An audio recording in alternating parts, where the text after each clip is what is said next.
और आज हम जुड़ रहे हैं एक खास महंत के साथ। ये है बागेश्वर धाम वाले बाबा। ये बागेश्वर धाम में दरबार चलाते हैं। बागेश्वर धाम है कहाँ? ये मध्य प्रदेश के छतरपुर में है। बुंदेलखंड का खासी इलाका है।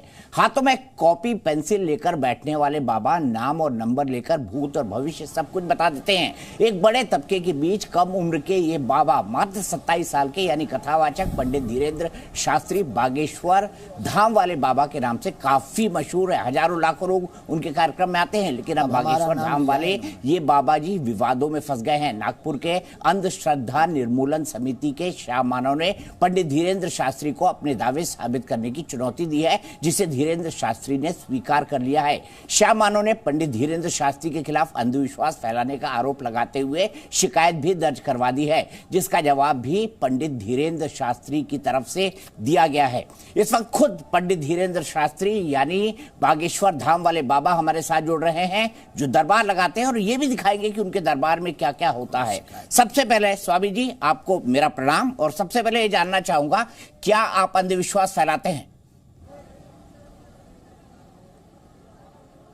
श्री सीताराम, आपकी जय हो। ठीक हैं आप? आवाज आ रही?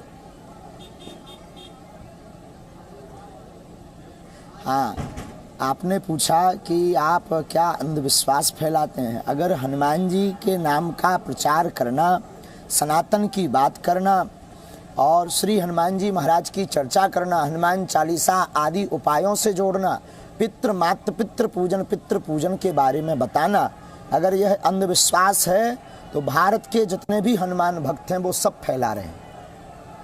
ठीक है, मैंने आपका तर्क माना, लेकिन आइए आपको दिखाता हूं कि बागेश्वर धाम दरबार की एक तस्वीर। और मैं बाबा आपसे जानना चाहूंगा, पंडित शास्त्री जी आपसे जानना चाहूंगा कि क्या ये क्या है। देखिए ये तस्वीर सबसे पहले बागेश्वर धाम दरबार की।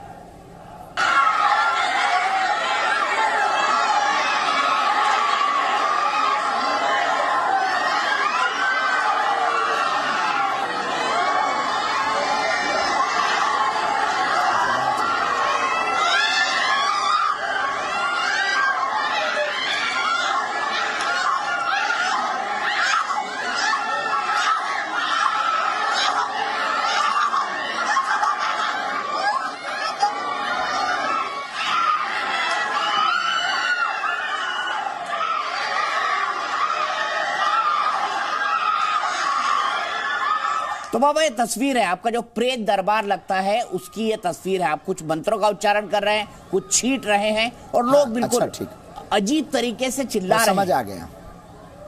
ये क्या है? ये अंधविश्वास नहीं तो क्या है? ये धाम की महिमा है, नेगेटिव एंड पॉजिटिव।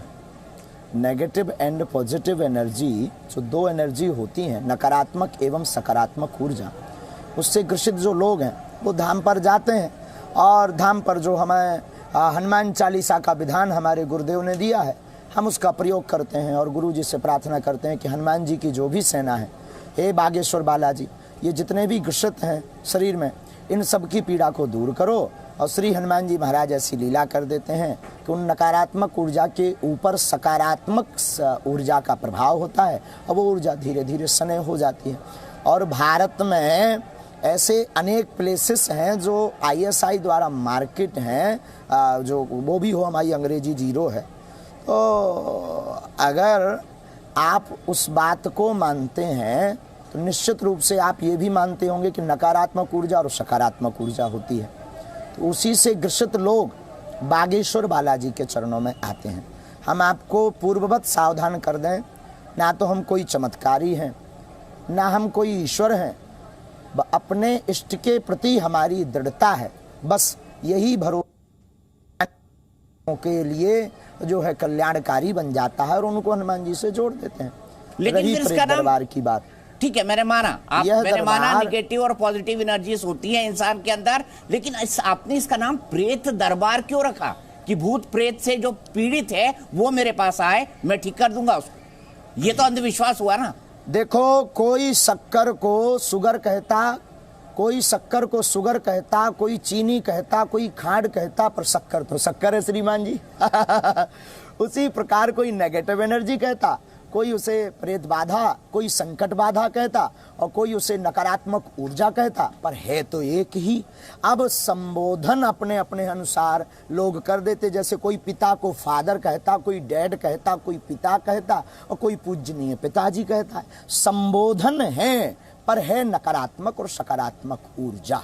समझ गए जी? मैंने आपकी बात को मैं आगे बढ़ाते हुए यह जानना चाहता हूं। मैंने एक इंसिडेंट सुना जिसमें आपने व्यक्ति को यह भी बता दिया कि फलाने नाम के व्यक्ति ने आपको प्रेत बाधा दी है या आपके अंदर जो है भूत प्रेत का प्रवेश कराया है। मैंने एक वीडियो ये भी सुना आपका। ये नाम कहां से जान लेते हैं आप कि भूत प्रेत आपके अंदर आ गया? हाँ, नकारात्मक ऊर्जा। देखो, ये दरबार की एक प्रक्रिया है। दरबार में जो प्रेरणा बागेश्वर हनुमान जी की और सन्यासी बाबा की लगती है, उस प्रेरणा के आधार पर हम बोल देते हैं और हमें अपने इष्ट पर इतना भरोसा रहता है कि वो सत्य निकलता है। बस अब इसको बयान नहीं कर सकते भाई। अब कोई कहे कि हवा को दिखाओ, हवा को क्या बयान करें? कोई अंधे व्यक्ति कहे कि सूर्य को दिखाओ, तो सूर्य को दिखा नहीं सकते अंधे व्यक्ति को, उसे तो अनुभव करवाया जा सकता है।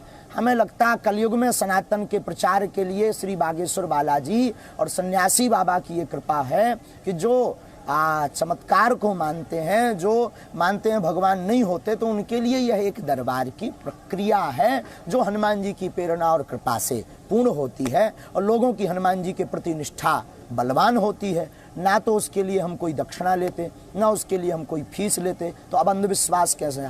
अगर आप इसको अंधविश्वास कहेंगे तो कल के दिन आप कलावा को अंधविश्वास कहने लगेंगे। वो तो मैंने भी बाधा हुआ है महाराज जी। बाहरे भारत, आप भी कितने बुद्धिमान हैं, बाहरे अद्भुत देश। ये देखिए, वो तो मैंने भी बाधा हुआ है। जय महाकाल का। आ गई कि रुक गई? हाँ, नहीं, हम बता रहे हैं, आए एक उदाहरण बता रहे हैं। आप कल के दिन कलाबा को कोई अगर कहे कि ये अंधविश्वास है, माता पिता को अगर कहे कि ये अंधविश्वास है, तो धीरे धीरे लोग रामचरितमानस को अंधविश्वास। अभी एक किसी मंत्री जी का वो आया था कि रामचरितमानस जहर फैलाती। आखिर ये सनातनी लोग कब तक टारगेट बनेंगे? बाहरे भारत, यहाँ पर चादर चढ़ाना श्रद्धा हो गया, बागेश्वर बालाजी के यहाँ नारियल बांधना अंधश्रद्धा हो गया, कैंडल जलाना श्रद्धा हो गया, और बागेश्वर बालाजी के दरबार में नकारात्मक ऊर्जा का उपाय हनुमान चालीसा से बताना अंधश्रद्धा हो गया। क्या भूत प्रेत होते हैं महाराज जी? आते कहाँ से हैं भगवान जाने भैया, हम तो अनपढ़ गवार हैं जी। क्या भूत प्रेत होते हैं नकारात्मक और आपके हिसाब से? सकारात्मक ऊर्जा होती है, उन्हीं को कोई प्रेत कहता, कोई संकट कहता, कोई बाधा कहता है। आप बहुत वाकपटु है महाराज जी, इतना मैं कहना चाहूंगा। लेकिन आप आ गई आवाज? जी जी, बिल्कुल आ रही है, बिल्कुल आ रही है और साफ साफ आ रही है। मैं ये कह रहा हूं आपको, मैंने आपकी बात मानी, आपका तर्क माना कि भाई नकारात्मक सकारात्मक ऊर्जा होती है और कोई इसे भूत प्रेत कहता है। आप बहुत वाकपटु हैं, आप खुद कछावाचक हैं, तो आप कितने वाकपटु होंगे उसका अंदाजा लगाया जा सकता है। लेकिन आप जो है सनातन की बात कहते कहते अजब गजब नुस्खे देने लगते हैं। सत्य को बोलना वाकपटुता नहीं है।